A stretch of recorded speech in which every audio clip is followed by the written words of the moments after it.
Hey there, everyone. Excited to have another episode of Plans on My Love Language. My name is Kerene, and we have an awesome guest today, Miss Jewel Chambers from All Things Iceland. Hey, Jewel. Hi, Green. Thanks for having me. Thanks for having and making time. And I know it's later there, so we're gonna just keep it going. But I know I was just sharing with you, and I'll share it with everyone. I'm going to Iceland this year, and I'm bringing a group. And in my preparation for that trip, I've just been falling in love with all of your great content that you provide on social media and YouTube. But please tell us a little bit more about yourself. Yeah, so I've been living in Iceland since 2016. I moved for a couple of reasons. I mean, there was love, but then there was also a job that I had gotten in marketing, content marketing for a big tourism company. And in 2018, after doing my own travels around the country and also for work, a lot of people were asking me, like, my friends, family, stuff like that, like, what do you do in Iceland? What is to see there and everything? And I was like, maybe I should talk about this. So I decided to start a podcast, which then eventually evolved into a like YouTube, Instagram, later TikTok. I was late to TikTok, so I was like, I'm not doing the dancing. But thankfully it evolved past that. Not to say that I've never done it, Yeah. but it just wasn't my thing. Yeah, and All Things Iceland became a thing basically in 2018. And I've been very fortunate since 2020 for this to be my job. And I just love being able to share about it from my perspective. I mean, I have many layers being a Black woman from the United States, born and raised in New York City, specifically Brooklyn and Bushwick, for anybody who knows that area. And I spent the majority of my life in the US. I think the only time I moved away from New York City was to go to college for 4 years in upstate New York. So I didn't go that far. And then moving to Iceland was like this huge jump and a lot of culture shocks and interesting changes, but also the best decision I can say for sure. And it's been amazing to share just about that and travel, nature, language, all of that. Yeah. So in 2016, you shared the love part, but then the actual moving up for a new job, like a lot of Americans are thinking more broadly about traveling. What was that transition like, moving to a whole new country to work? Yeah, it was quite the process, I'll say. I mean, I was married to an Icelander, so I have to put that also. Like, I ended up in my journey of being here for almost 10 years, will be 10 years in June of this year, that we ended up getting divorced some years ago. And so there was like, but anyway, so we were married before I moved. But one of the things that I was pretty adamant about, and I don't know why I was like this. I mean, I was in love, so, you would think you would just do anything. But in my head, I was like, I don't want to move unless I have a job secured in the field that I'm in. And I was working in digital marketing, and I just thought to myself, come on, I mean, digital marketing is so useful and it applies in so many different ways. There has to be something in Iceland available for me. I just had that very strong belief. Speaking Icelandic can be a hurdle if you don't, right? So I also was just like, I'm assuming there's somebody there or company there that needs me, doesn't care about Icelandic. Not that I wasn't trying to learn, but it's like, come on. I mean, learning it before I moved would probably have been a bit of a stretch. Not impossible, just a little bit harder. So I just stuck with that conviction. And I had my, ex, my then boyfriend, then eventually husband, help me find job applications or job advertisements to throw in my hat for. And I remember there was like, I think it was like 7 months or so until I actually got a call back, and I was like applying to different places, following up and doing my best. And I did it specifically through a marriage visa. So that does make it easier in that when you're married, I could have moved there already without a job being married. But like I said, I wanted to have my own money, security, whatever else. And also my ex was getting his PhD, so he wasn't working. So it was just like, where are we gonna live? What are we gonna do? You know what I mean? Like, I'm used to living by myself. I'm not I'm not moving in with somebody's mama in another country and hoping for the best, right? Like, no offense, people do it, but I'm just saying it wasn't for me. Yeah. And anyway, so I did get a call back from a company about a content marketing manager position, and they were shocked because they were like, "Who's this girl from New York who's like wanting this job?" And we had this hilarious first interview because I took the interview even though it was 9 o'clock in the morning in the winter, and that's 5 hours behind them. So it was at 4 o'clock in the morning in New York City, and I still took the interview because I was like, I really want this job, but I'm not turning on the camera. I was like, it's too early. I rolled out of bed to be here. Okay. So and they were laughing, and I eventually went and saw them in person, had a great interview, and got the job. I mean, that's in a very like short story type of Yeah. format. And yeah, then I moved. I got the job in April. And that's when they told me I got it. And then I moved in June of 2016. So when you moved in June, was that the first time you had been to Iceland, period? No, Like, no, I had oh, visited like 5 times at least. okay. Yeah, I also am not the person who just goes, let's just see, as you can tell, right? Like, I'm gonna secure a job, do all this. So, yeah, I visited a lot. I met with my ex's family, got a sense of them, a sense of other people in the country, because I didn't want to feel like I was walking into a horrible situation. And of course, my family, they're all like, there's a bunch of white people. Like, are these, like seriously, our experience in the US is that Yeah. this is could be potentially really bad for you and it could be really racist and what are you going to do? And I was like, well, I've met with this family. They're so welcoming and so sweet and they treat me like family. And I haven't been in a situation where it's felt like that, where it's like that. I can't know unless I try. And so I was just willing to give it a try. And thankfully it has been a positive experience. And I've heard, from other people who have come, people of color, whether black or other, ethnicities that have also had great experiences. Not to say that it's everybody, meaning people who live here, they've definitely experienced things, but for people who travel here, they usually have a really great experience. And I'm very happy to be a part of helping people to come because they see someone like themselves who's here and is actually having a great time and thriving and enjoying traveling around. No, I think the content you've put up has been really good. I know you were mentioning it, and I watched it, like even showcasing the Black businesses that are already in Iceland and the community that's there. I think, especially as women of color, we are a very brave in traveling. We're going to new places. Mm-hmm. And so that is always a question that I get and that I have. Like, what is it like to be a Black woman in these places? And can you talk a little bit more about what that's like and if it Yeah. isn't that different or if it is the same or I would say it's more relieving to me here than in the US. And I've been to different places in the US. I mean, New York is obviously such a.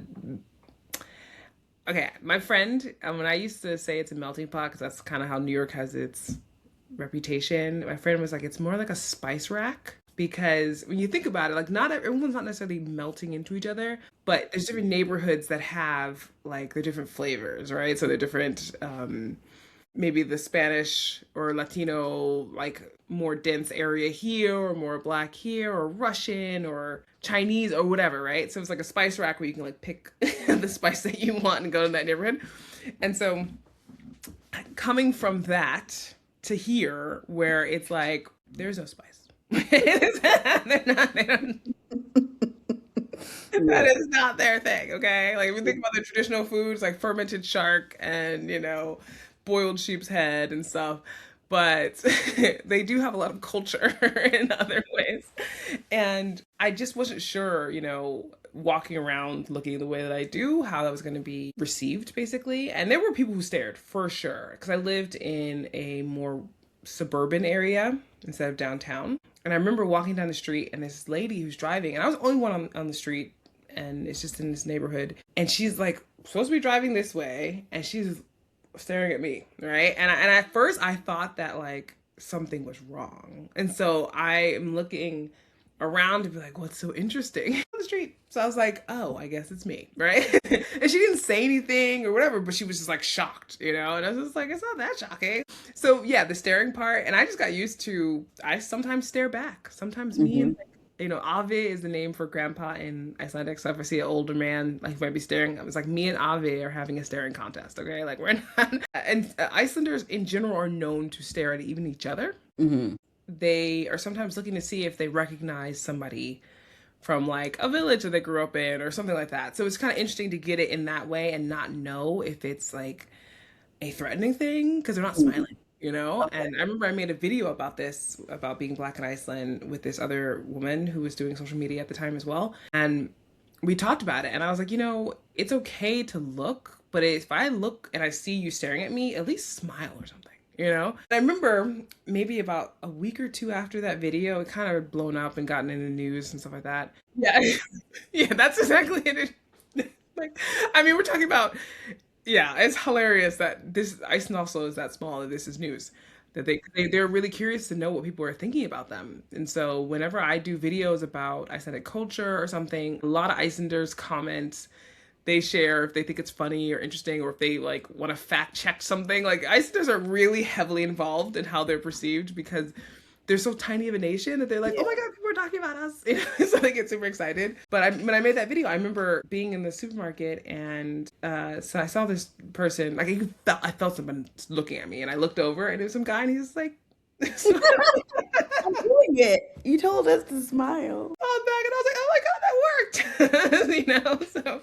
So it's not like everybody does it, but it was just really sweet that the feedback was received, you know? And I also remember when George Floyd was murdered, and, you know, the Black Lives Matter movement, in terms of like it really like taking off, and in different places besides the United States, people were talking about it. And here, there was a big gathering downtown. Like 3,000 people came in a country where, yeah, I mean, we have like close to 400,000 people now, but back then I was more like maybe 350,000 or something. Hmm. But still, a lot of people came to this gathering to hear the voices that were talking, to be a part of protesting against uh, discrimination, racism, and all that. And it was like, it was so fascinating. And I met a lot of people of color that day that I had never seen before. And I was just like, where have we all been? Right? It Yeah. was just so bizarre that Okay. we're Yeah. out here. And a lot of them I still keep in contact to this day. And so, and they have varied experiences. I mean, they're working in schools, they have, you know, maybe their own companies, or they're working in corporations or whatever else. So it's like there's a lot of hidden diversity, it feels like. In general, though, I mean, Iceland, the larger immigration population are like Polish people, or people who are from like Lithuania and stuff like that. So Eastern Europeans, which they have their own stories about discrimination and stuff because they've been, you know, grouped in. So it's like being from the United States actually puts you in a very different area in Iceland, especially if you're like from a big city. So like being from New York City, they're like, oh my God, you're from New York. That's cool. Why would you move here? It's like, why would you come to Iceland? It's so small. Yeah. New York's way more interesting. And I'm like, well, you'd be surprised. It's nice to have a change, right? Like I lived there for 30 years. I'm happy to do something different now. Yeah, I'd say as a Black woman, it's been so varied for me. And I was scared though to make videos about my experience here because I felt like people were going to be maybe racist, you know, or like saying to me, how dare you? Like, who do you think you are? This some black chick from New York talking about Iceland. Like, you don't even look like you're from Iceland. And so for a while, I had a bit of imposter syndrome, but I fought through that and just was like, I'm going to do this. And, you know, it's been a much better experience, even though there have been things. I'm not gonna lie, there have been internet trolls, especially on YouTube back in the day. But overall, my experience with Icelanders, I get a lot of Icelanders who thank me for being respectful of the culture and talking about it, and just like trying to bring a different spin to it. Yeah. Well, like I said, I can't see why people be so mad. Like you're always so positive and the energy is great in what you've shared. So, but I guess, you know, if someone just doesn't like the perspective, maybe that's the difference. There are a lot of people So, who don't like themselves. mm, ding, ding, ding. So I That's try not to take it personally anymore. I used yeah, to feel really hurt and want to yeah. know what I did wrong. And I realized I can't know, right? Like this person just might be having a crappy life. Day life. Life. Seriously, there are trolls who like they have, and people always think it's like someone in their parents' basement. There are people who have full-time jobs, Mm, and then they yeah, still go online to hate. It's just like, yeah, how do you have the time, yeah. right? And the energy. Like this is sad. So Mm, I just, yeah, if it's hateful, I block, delete, keep it moving. yeah. Well, it's working. Thank you. So, how are you maintaining your locks in Iceland? Who is So doing the yeah, locks, girl? I do them How are you myself. doing this? Okay. Yeah, I am. Well, I mean, hair salons for me just were traumatic, okay? Like they were, you know, the whole like getting a perm and the Yeah. burning and the this and eventually when I decided to just have my natural hair grow out, I remember even my own family being like, "Are you sure, girl?" Like I didn't start with locks. I started with Yeah. like just, you know, my natural curly hair. And Yeah. while that was a learning curve to do that as like a 20 something year old, when I decided to get locks, it was actually after my sister got locks, Hmm. and I thought they looked beautiful, and I was like, I'm gonna do it.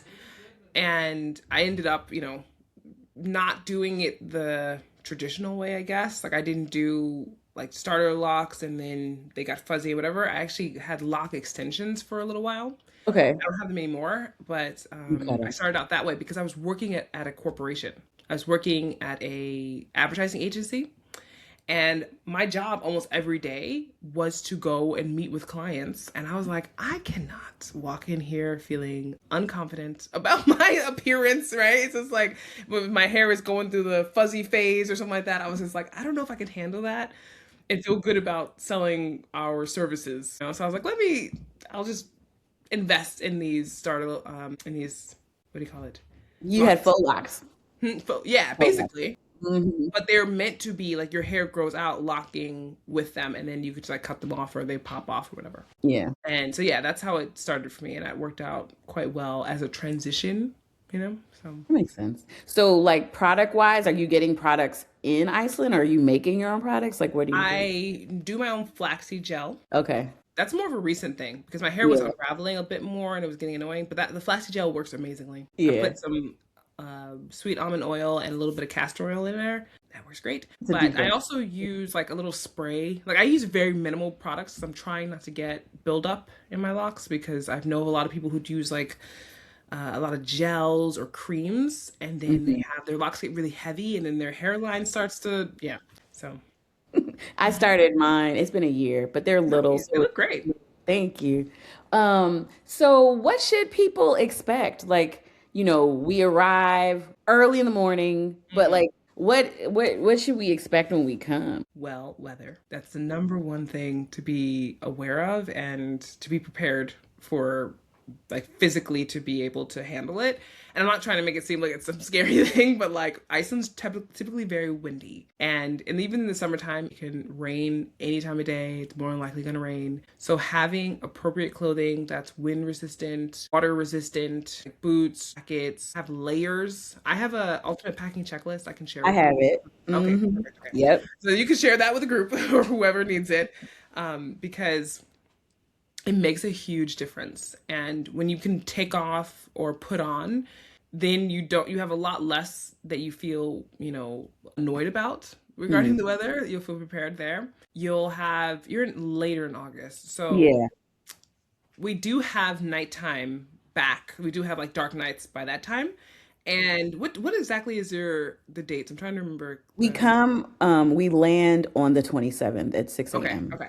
Yeah. So this is interesting because I think this is actually a great time. Like late August and September are fascinating times to come to Iceland because you can potentially see the Northern Lights. Now, I'm not saying you will, but I have seen the Northern Lights in late August almost every year. So yeah, but again, I'm knock on wood, all the things, right? So I'm hoping for you because the weather is nice.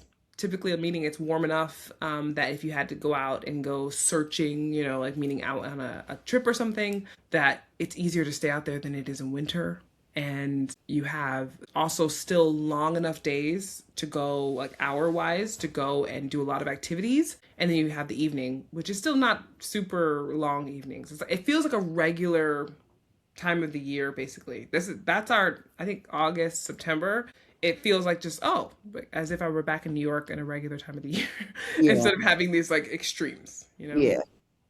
So So, on our agenda for our itinerary, we're going to Sky Lagoon and Blue mhm. Lagoon. I didn't want to choose, Okay. but what should we expect, between the two? Yeah, they're very different. And Yeah. I think it's great to be able to do both because even if people are like, it's considered a bucket list item, it's that for a reason, right? Like they are cool. So Blue Lagoon, the icy blue water that people have seen associated with Iceland, that's the Blue Lagoon. And it's silica rich water. There's some other minerals in there too, but the silica is the most abundant.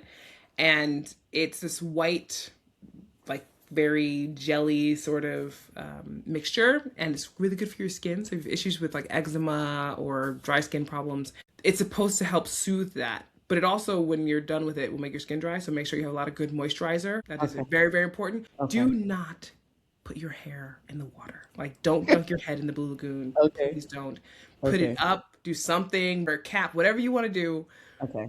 because it will make your hair extremely stiff Okay. and dry. We don't want that. No. right? And it's annoying. It takes like a week of doing deep conditioners almost every day or every other day because I've done some work with the Blue Lagoon, and I was doing the massage or getting a massage, and my hair had to be in the water, and it was annoying. And I mean, thankfully I don't have to comb my hair, but Yeah, it but was not fun. that's So weird. definitely keep your hair out of the water.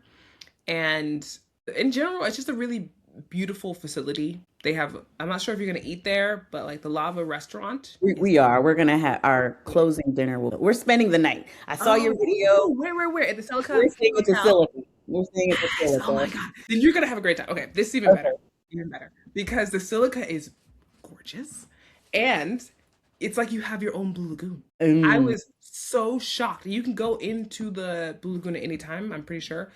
And yeah, I stayed overnight once there, and I was like, "This is the hack." Okay, when people have those shots where it looks like they're in the Blue Lagoon by themselves, I was totally alone. Especially if you're going when most people are out during the day or something to go and like or early in the morning, whatever it is. I don't know what your schedule is for that overnight stay. I loved it. It was amazing, and it was. I told people I was like, "Look, the normal Blue Lagoon is great. Whatever, it's nice." But this is fantastic, okay? Because you have the whole thing to like that area to yourself pretty much. I mean, of course, there's like what maybe 30 other people that can stay there or something, but you're going to be in a group. So already you have like a decent amount of individuals. I don't think they serve dinner there. I think you have to go to the Lava restaurant or somewhere else Yeah. or Moss restaurant, which is a Michelin star. That one's amazing as well. I've Okay. been to all the restaurants there because I like good food. And Yeah. even though I'm plant-based, Moss Restaurant has their own vegan menu, set menu, and Okay. it's the service is fantastic. Everything. At Lava Restaurant too, the food's really good. Yeah. Yeah. Okay. Anyway, Silica, I'm very, very happy that you're doing Yeah. that one. I It saw is your worth video and yeah. you broke it down. I was like, like, should we do the Silica? So Yeah. that's how we're gonna close it. We're gonna Nice. I guess we'll be there a day and a half. We get there and then we leave the next day. So Okay. Perfect. yeah. Yeah. Yeah. Definitely get in as much time, pictures, video, everything, because they'll even tell you, oh, you can go over to the regular Blue Lagoon. Pfft, don't even waste your time, okay? You'll just be in a crowd of people for the sake of saying that you went to that one where the real treat is where you already are. So, all right, so good. You gave us some good advice. You didn't even know it. We're staying there. So, what should people expect for the Sky Lagoon since you Yeah. spent Oh, the Sky week Lagoon. there? Yeah. Sorry, I got Yeah. so Yeah. excited You about got Sky excited, girl. I got it. Lagoon. So Sky Lagoon is very different in that now the water is not this mineral-rich water. It is fresh Icelandic geothermal water. I mean, all of it's coming from geothermal sources, so that's not an issue at all. But it's clear that you can dunk your head in, like you wouldn't have any issues with your hair or anything like that. And also the way that it's built on the outside of it is a turf house, or at least it's a replica of a turf house. What's a And turf turf house, house? What do you mean by yeah. that? So Icelanders for a long time, we're talking about up into like early to sort of mid 1900s, were living in these houses made of dirt, stone, and grass on the top. And of course, like in the 1900s, you have people who were not everybody. A lot of modernization happened, but World War II, when Americans came in, a lot of modernization happened after that. So there were things happening, but Icelanders were under Danish rule until December 1st of 1944. So during Nazi occupation, Icelanders were like, "Hey, it's our chance to get free because the Danish, kingdom is occupied. They can't do anything about it. So we're freeing ourselves." Like it's a little bit longer of a story than that, but it's in essence like that. And so a lot of people were dirt poor and literally dirt, stone, and houses that have grass on it. So if you ever see a old house, if you're going to like a museum or you might even see a church or something that has grass on top, that's a turf roof house. Okay. And more than likely it might be made of wood, but usually they're made of stone and dirt. And these houses are living in essence. So they were cold and kind of wet on the inside because you were like using your fire in these long houses, and they were falling apart. It had to be rebuilt every couple of years or something. It was a Okay. really tough living to be Icelandic for many centuries. And the turf house is a look that the Sky Lagoon went with because it's just kind of representative of something that is a part of Icelandic history that looks beautiful. I mean, it's not an actual turf house, I mean, it's just on the outside they give it that look. And so they have the historical aspects in there. And One of the, if you go to the cool dipping area on the outside, that's also a turf house, but the pool that you'd be going to is modeled after a famous poet and politician's private pool, Snorri Sturluson, who, and that's in another part of the country. But it's just kind of cool that they put these parts in there that if you know the history, then you'll be like, oh yeah, this is Snorri's pool. Like he was like this chieftain who was like really wealthy, and he had his own hot tub, and people, no one else could use it but him, and he had like a tunnel that led to it. You know, like we're talking about like in centuries ago. This man like 1200 or something like that had this like crazy amount of wealth and access and stuff, and then they were like, hey, we're gonna add this into, you know, the aesthetic of Sky Lagoon. It has a, what is it called, infinity pool look, and the sea Yeah. is out there. Yeah, that's gonna Yeah, be my beautiful. favorite part of the Sky Lagoon, because they've expanded it now, it's 3 times bigger than it used to be. So when you go in, you'll have like amazing access to like the facilities in a way that you don't feel like you're like on top of anybody. The sauna is incredible. It is hot. So if you like a hot sauna, okay, but also the view, Hmm. impeccable. It is so nice. So they've made it so the glass doesn't fog up. And so you're looking out to the sea. And there's also, you can see it across if it's clear, but the president's residence or home called Bessastaðir is visible from the Sky Lagoon. So when you're driving there or taking a bus or however you're going to plan to get there, it's in an industrial area and you're kind of like, where are we going? And then you go and there's like this beautiful building and you go in, and I don't know if you decide to get the, The 7-step ritual. yeah, so Yeah. yeah, that's 7 step. And so like the Hmm. first step, you go into the Sky Lagoon. The next step is the cold dipping tub. The third step is the sauna. The fourth is the cold mist. Fifth is the body scrub and steam is the Hmm. sixth. And then seventh is a juice. All right. Yeah, yeah. Well, I've done it a decent amount of times. So, and they make their own like crowberry and something juice. It's really tasty. It's a nice little refreshment that they give you as the seventh step, and then you can go back into the lagoon and everything. So yeah, it's a lovely place. You can get drinks. They have a walk up bar inside, a little waterfall, and it's a really cool place. I like Nice. Skyler a lot. Hmm. So, the way our schedule is, we'll be doing 2 days in Reykjavik, and then we'll do the Golden Circle, Hmm. and then we're spending a night. Where is this hotel? It's the Scalacot. It's I can't pronounce this. It's Okay. like HVOLSVOLLUR. HVOL. Krølvøtler. HVOLL. S Uh, V O yeah, L yeah. U R. Krølvøtler. Yeah, Okay. yeah. Yeah. So well, and so how do we adjust to that? Because the consonant vowel concentration in some of these words are just really different. So Yes, they do how do we not. get used to that? Yeah, Icelandic is fascinating in that when you look at a word, it doesn't always phonetically work in the way you would think of like in English, right? Yeah. So Krøsvöllur is a great example that H and V together make this K sound, kind of sound I did not know what you were Krøsvöllur. saying when you said it. Yeah, Yeah. yeah. Like if I say it and you try to spell it, you would never guess that it would be the way Okay. that you're looking at it, right? Currently. Yeah.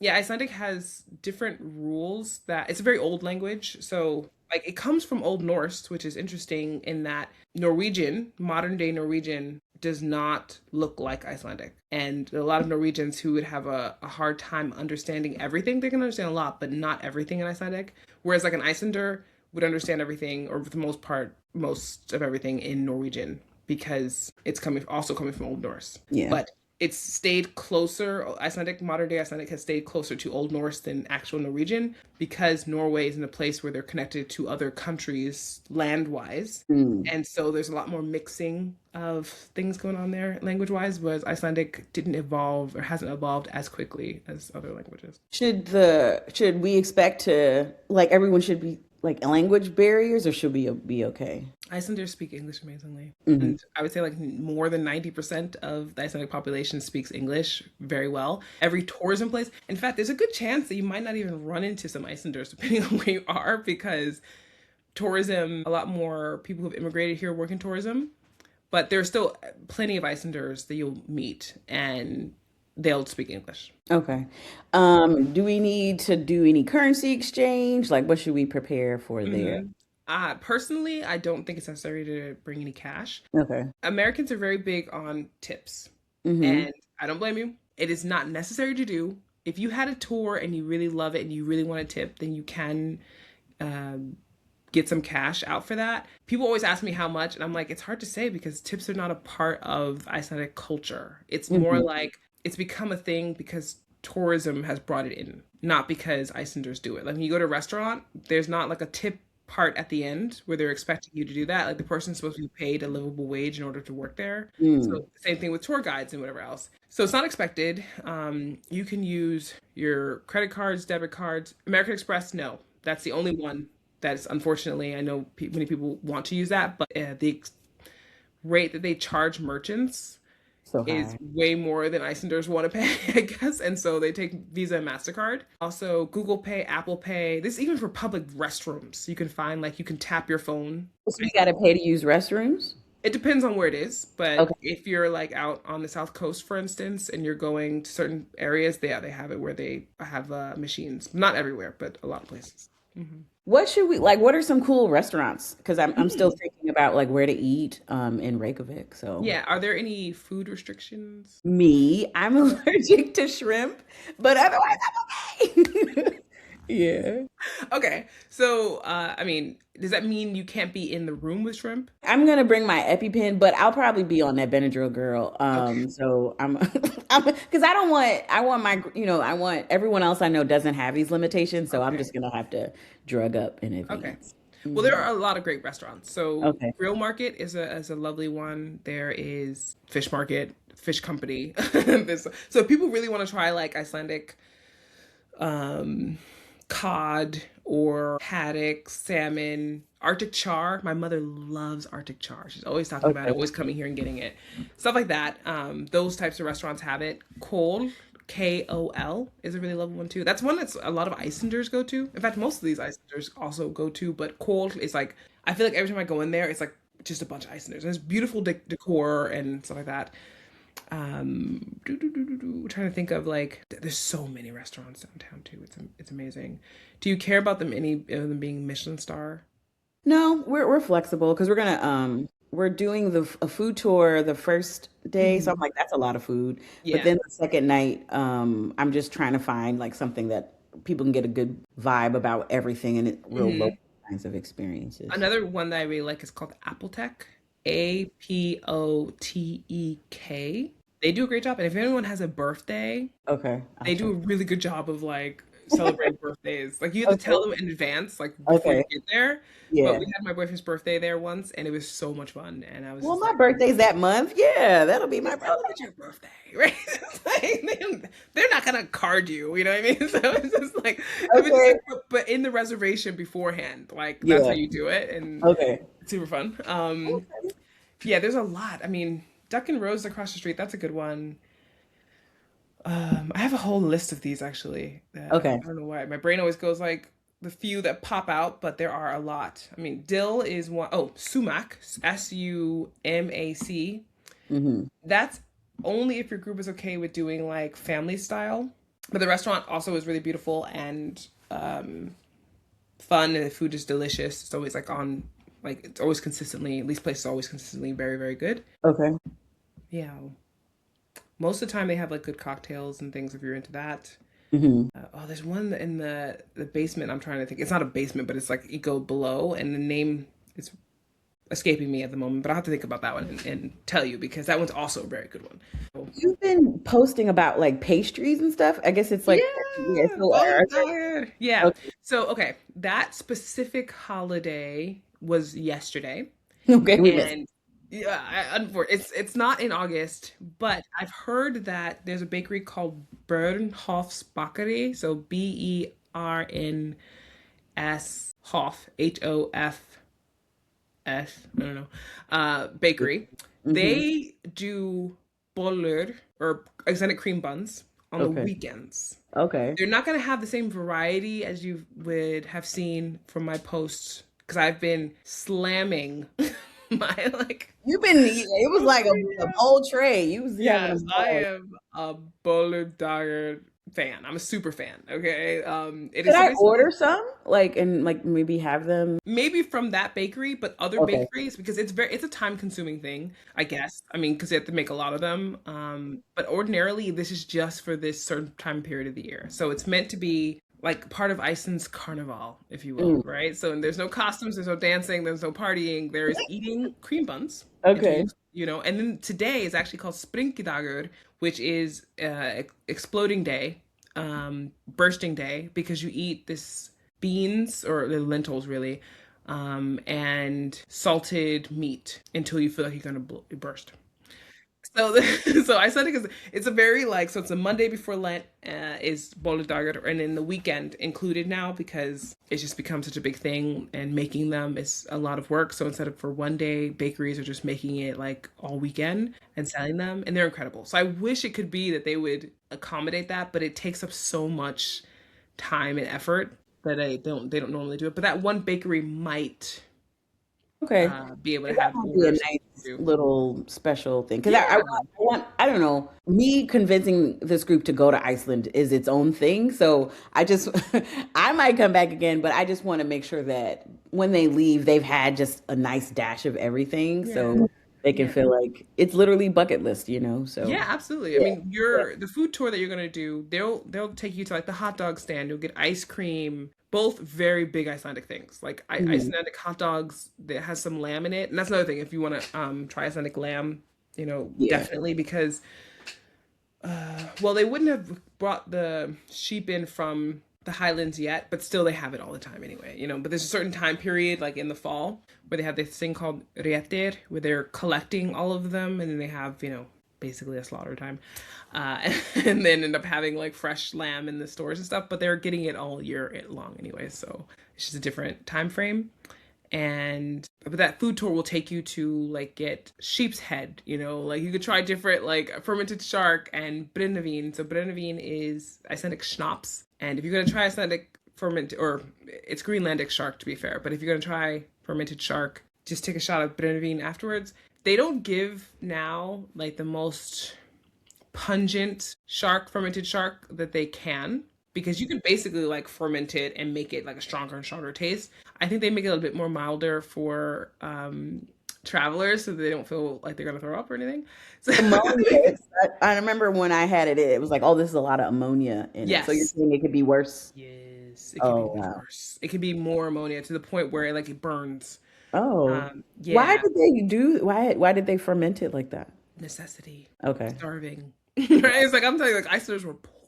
Okay, Yeah. like pickling, boiling, whatever they could find method wise, fermenting to keep food fresh is basically why. And Greenlandic shark has some kind of chemical in it that if you try to eat it just by like cooking it and not fermenting it, you could die. Oh. Oh, Yeah. wow. So they realized that they needed to do this fermentation process and that's why the ammonia part is, do you smell that? And if I remember having a particularly smelly version of it, and it was in my hand, and I washed my hand a bunch of times that day, and it was still like, oof, oh, this is gross. So yeah, it is a, Wow. it's Yeah. a very strong, Like when we did the food tour before and everyone had the shark and the repulsive response was like mildly offensive to the tour guide. So it was like, be more polite, just taste a I little. mean, yes, but also like it smells like rotten food. Like that's, it's not rotten food. It is Hmm. edible and you're not Yeah. gonna die. Yeah. But it is unpleasant to be putting something in your mouth that smells like that It because is different. yeah, and we're Yeah. not, we don't always think about the fact that we eat with our nose, right? Hmm. And so when it hits your nose, if you could just like not, that would probably be better. I don't know if you've ever had durian fruit, by the way. Mm-mm. So I went to Bali in 2019 and had a fantastic time. And I had durian, which I had seen travel shows and everything, where it smells like a dirty diaper, people say. I thought durian was delicious. I loved it. It was so tasty. It had like a more like garlicky smell to me. And I was eating it up. My tour guide was like, "You like it?" I was like, "I love it." So we went to like a local market, but like off the Yeah. beaten path to get more durians. So yeah, everyone reacts differently to it as well. Like Licorice, for instance, is a great example. If you want to try licorice in Nordic countries, like in Iceland, it is way, way stronger than the licorice in the United States. It is not this, it's sweet, but it's not as super sweet as in the US where you hardly taste the licorice flavor. Here, Okay. it's strong. And it's So, just like, why do you want to offend my mouth this way? This is crazy. So, so and it's not terrible, but it's just a flavor that sticks with you. Like it has a lingering bit to it. So sounds I almost would say, medicinal. Like, yeah. hmm? Sounds medicinal, more like medicine. Like, Yeah, yeah, yeah, yeah. It's more like the anise type flavor. Yeah, it's a lot for your palate if you're not used to it. But I'm like, just try it. You know what I mean? Like the worst that could happen is you don't like it, you spit it out, and you drink something. You'll be fine. yeah. So let's see what other stuff we're doing. We're going to the greenhouse, the tomato farm at Yeah, the for the Heimat. drive. Yep, we're Mm-hmm. going there. So that should be good. Awesome. Love that. And let's see. Yep, we're doing the Golden Circle. We're staying on the South Coast. We're going to the sand beach. We're doing a glacier hike. Will there be glaciers for us to hike in August? Yes, yes. Okay. Yeah, all year long. So that's the great thing too, is that we have mild temperatures. So when you were Okay. talking about what to expect, I mean, don't expect a high. I mean, you've been here, but still, like higher than 60 degrees Fahrenheit would be very unrealistic for the most part expectation. It Okay. can get higher. Last summer we had a great summer. Okay. We went above 60 degrees. It was great. What? Like multiple times. Heat One wave? place got up to 80 degrees in the east. That sounds worrisome. 80s. Yeah, I know. Yeah. I Yeah. know. Yeah. But it was great. I was not gonna lie. We're just like it's like climate change sucks, but right now it's really helping us out. We don't have summers Yeah. like this normally, you know, because sometimes it could be that it just rains all summer and we hardly see the sun. We hardly have good weather. It's windy. It's intense or sunny. Hardly any sun, and people are out at the beach, like legitimately at the beach sunbathing. Mm. I did that last year. You know, so like that was, of course, I'm used to Icelandic weather, to be fair, but it was amazing. So I would just expect that not too warm temperatures. Yeah, I don't recall a time where I had my arms out at all. Like I was always, it was either I always had a jacket. I Yeah. always had a jacket, and it was like I should always have a Yeah, jacket. yeah, yeah. It takes time. Yeah, My first year yeah, here, I didn't understand how people walked around in shorts and flip flops and shirts, you know, short sleeve shirts when it was 55 degrees. I was like, this is madness. And mm. like, I'm never going to get used to this, but I did eventually. What are some touristy things we should avoid? Like, Mm, mm. yeah. Uh, do not buy bottled water. That is a Okay, scam because you don't need it, right? I'm just saying, when you get into Iceland, I can understand being in other places, but the water from the faucet everywhere in Iceland is amazing. You can also get water on the glaciers. You have to make sure it's running very fast though, because there's some like sediment and stuff in it. But pretty much we have fresh water everywhere, and especially from the tap. But you have to do the cold water. The hot water can smell a little sulfury, so okay, don't drink cold the hot water. water. The cold water, and let it run to get colder. Don't worry, you're not. People be like, "Oh, you're wasting what?" You're not. In Iceland, no one thinks that. I've been into a place like an office. I remember just distinctly being in an office, and I walked in. I was like one of the second person there, and the water was just running in the kitchen. And I went to go turn it off because I was like, "This is crazy." And lady was like, "Oh no, no, it's fine. I'm waiting for it to get cold." And I'm like, "It's running for like 3 minutes." Like people just like, sort of like take it for granted, you know? Like it's not. They've got so much water. Yeah, Yes. And yeah. when you take a shower, you might smell the sulfur. Okay. It will not stick to you, meaning like the smell. I know you again, you're like you've been here, and but for people who are new, if that comes up, it is something that people were like, oh, am I gonna smell like rotten eggs or something like that? And it's like no, it's from the Mm. geothermal sources, like the boreholes. They're doing this thing where they're pumping in sulfur to help with like the pipes and stuff like that. Like it's a whole process. Other touristy things, there are these shops downtown that are really gimmicky. They're not, we call them puffin shops. They're just Yeah. like stuff from China that they've mass ordered and they're not authentic to Iceland. So if you want authentic things, like there are stores like the Hand Knitting Association of Iceland, if you want to get, like when I'm wearing a lopapeysa, um, this type of sweater, if you want an Hmm. authentic one, go to places where it's a lopapeysa is a protected term, so you can't just call any sweater a lopapeysa. It has to be made from virgin Icelandic wool. It has to be knitted in the round in this certain way. It has to be knitted, hand knitted in Iceland, And so at the hand knitting institute, so it costs a bit more money, but like I think they even put like the name of the person who knitted your sweater inside of it and stuff like that.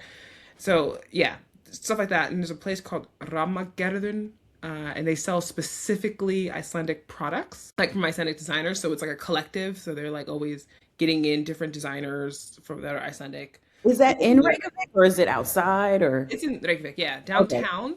I'm pretty sure Ramagerðin has a store. I probably, passed it today when I was like rolling the baby around, Okay. um, and so stuff like that, like.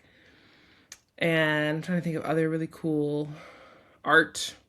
There's this place called, oh my God, was it the Kirsuberjatré?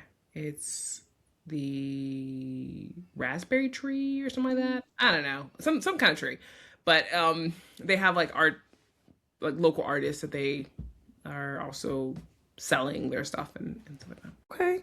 Okay, so this is good. Yeah, I want to make sure that we support like authentic things. And so you were saying that those sweaters they're more expensive. Like, what is the price range that we should Yeah, purchase? like $200 to $300, Okay. and you keep them for a long time. I've had this sweater for like 4 or 5 years. My Okay. longest I've had is 12 years. Yeah, because I started coming to Iceland in 2013, and I think I got my first sweater like my in 2014 or something like that.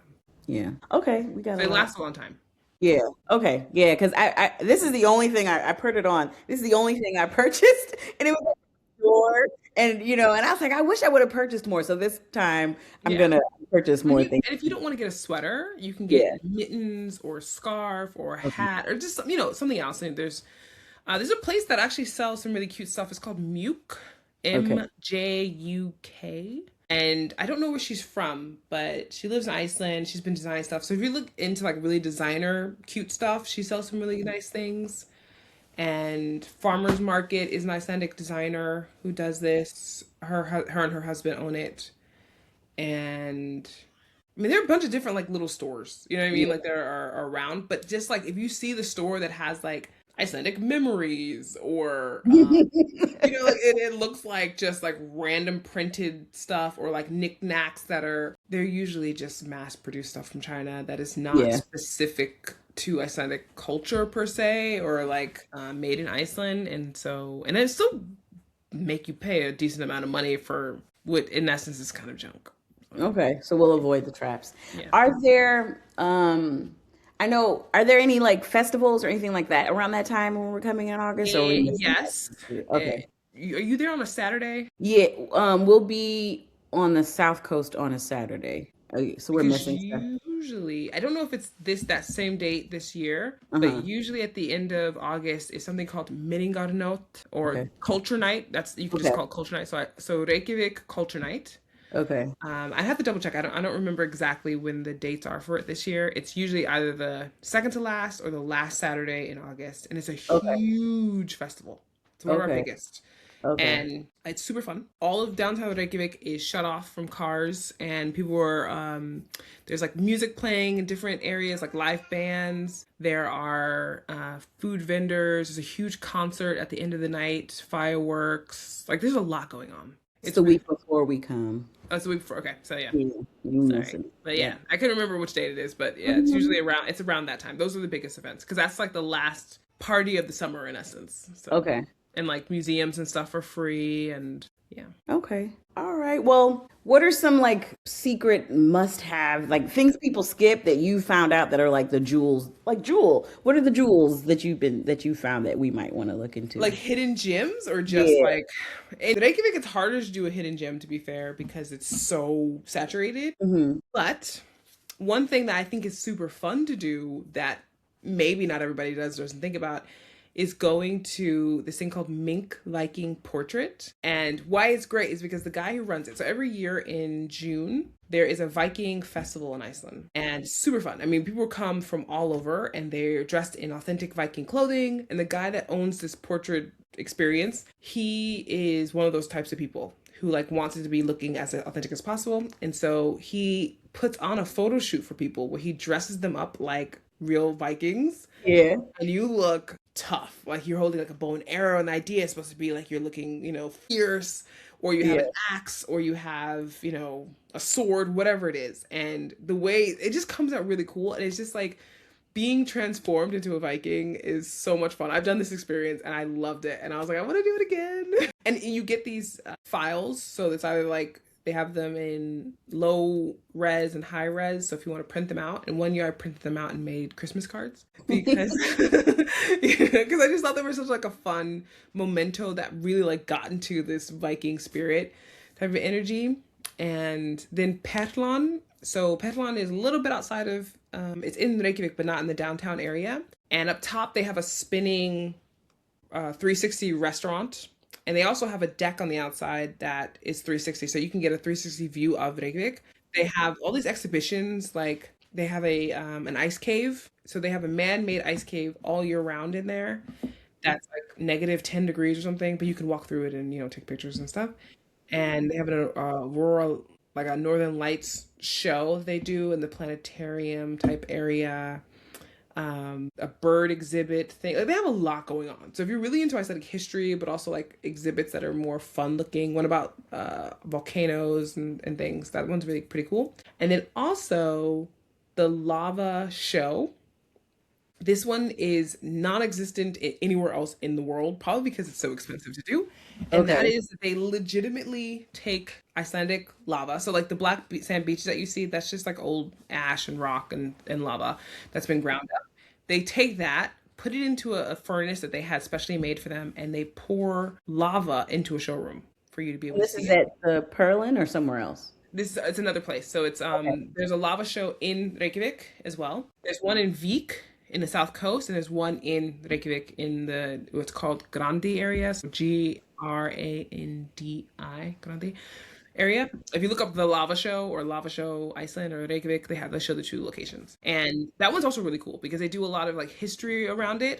Like they make it an interactive show. And then they're playing, like, safely, of course, with the lava to show you how it acts. So there's something called Pele's hair and like how malleable it can be. But then when lava interacts with water, it does a certain thing. And that's why sometimes you'll have ash if there's a volcanic eruption, sometimes not. So it's just like gives you a nice education, but in a super fun way. And then this like pouring lava into a showroom is crazy. Like it's 2000 degrees, Fahrenheit or something. It's insane. So it's pretty cool Okay. and safe. It's very safe. It's safe for us. All right. I've got a whole note up and taking Yeah. notes. So we're wrapping up. We're almost at an hour. You're never leaving. This is it. There's really Yeah, I supposed mean, I got a baby. Now I have many Icelander slash Americans. And also just like I love it. yeah. It's so funny that my boyfriend, before we met, he's Icelandic and he was planning on moving to Italy because he was like, I don't really like Iceland like that. It's windy, it's cold, and I'm not so sure if this is where I want to be. And then we met. And he's like, I love you, so I will stay. I love Iceland more than I ever did now. And I was like, great. Good So timing. You got him before he left. What are some like just some like closing remarks like for people should expect? Like you've talked, you clearly love it. You clearly are a student of it, and you learn so much of the history. But two things that people should like look for or yeah.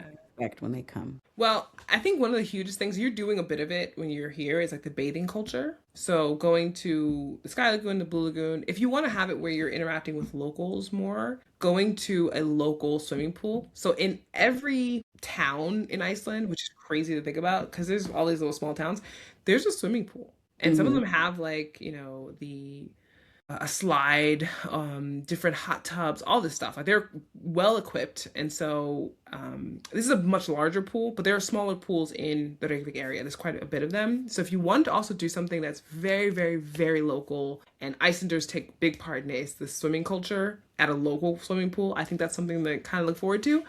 Icelanders are really big on coffee. If you Coffee. love coffee, try like Reykjavik roasters or coffee tower. I heard tea coffee is not that great. I don't drink coffee, by the way, so that's why I can't say I suggest it. But Yeah. I know Reykjavik roasters for sure is a really good one. Bakeries, like I mean, I would just expect to be open to indulging in Yeah. some really tasty food, but also try some things that are a little bit outside of the normal, and maybe even try some Icelandic. So Icelanders they know the language is hard and they don't try to judge people who try to speak Mm. it. They actually appreciate it. So if you do run into an Icelander and you want to say like hello, or and during the day you can say "Goldan daginn." Golden Thine. There you go, "Goldan daginn," and it's like "good day" in essence. And Okay, Icelanders Golden love that. I Thine. think it's really sweet. I'm like, you Okay. don't have to know a whole lot, and to say Okay. thank you is tak. Tak. Yeah, or tak Okay. fyrir. Tak is Tak easier. here. Okay, Tak tak. fyrir. Yeah. Okay. Um, to say, well, you're welcome is a little bit harder, I guess. But so just talk, like, Golden Thine and tak. talk, yes. And Okay. then yes is yow, Yao. no, nay. Nay. Okay, we know Bye is nay. really easy. Bless, bless, What, bless. which one's blessed? Sorry. Bye. You're saying Bye. goodbye. You can Oh, say bless. bless or Okay. bless, bless. Okay. Bless, Yeah. bless. That's Yeah. cute. Yeah. Okay. So it's Bless. like little things, Okay. that are really are just fun to try. And I think just like expecting to just be received well. Hmm. I don't know what the process is like. It's been a while since I've been through the immigration because I have an Icelandic passport, so now I go in a different area. But for the most part, like I said, people have been fine. I saw one video though of a woman who made it and said that her and her friend felt like they were basically being like interrogated. I don't know what that was about. It sounded Okay. really messed up. I'm sorry that Yeah. that happened to her. Yeah. I haven't heard that from many other people, so I would just say like expect that it's going to be fun. Hmm. And if you do come across some people who are annoying, it's not representation of everybody. And you have been here, so I think that also helps that you can be like, well, my experience has been this. I'm gonna knock on wood that everybody just has a great time and Hmm. everything runs smoothly. Especially in tourism, like they know how to receive tourists. Icelanders Hmm. tourists, and so yeah, especially if you get to stay at the Silica Hotel and have like you're gonna have a great time. I'm so excited for Like, it. oh, the way you hyped it up, I was like, okay, we could do that. We could let's put It's it in the nice. budget. Put it in It's the budget. nice. Yeah. Like it's worth it. And the breakfast in the morning is good. That's the Okay. other thing. The breakfast spread, from what I remember, if they still do it that same way, was really good. Yep. So thanks for the recommendation. Yeah, my Hey, pleasure. girl, it's late where you are, and you've been so gracious with your time. So thanks for being flexible, Yeah, my pleasure. and we look forward to seeing you. We're gonna meet up with you our Thursday night Mhm. there, and yay, At friend. Kaltipot, and I'm hoping George will be there. He's so nice. He's Afro. Okay, it'd be cool if we could do like And a black meetup that day. I don't know yeah, how. I mean, I can see if some other people are available who want to Yeah, come I'd love along. that. I'd love Hmm. that. But all right, Jules, I am so gracious. I'm so happy for your time and all the stuff you do on social media. Please know we are watching, we are taking it in, we're sharing the videos, Thank you. and you're opening, I think, all of our eyes as women of color, people of color, of all the places we can be, as long as we create community. And I think you've been doing a Yes. great job of that. Thank So you. thank Thank you. you for your time, and I'll see you in Yeah, August. thank you too. I look forward to meeting everybody, and I appreciate giving me a chance to share some more with everybody. And have a wonderful time. You, girl. Thank you so much. Okay, Okay. bye. Bye. Good night. Good night.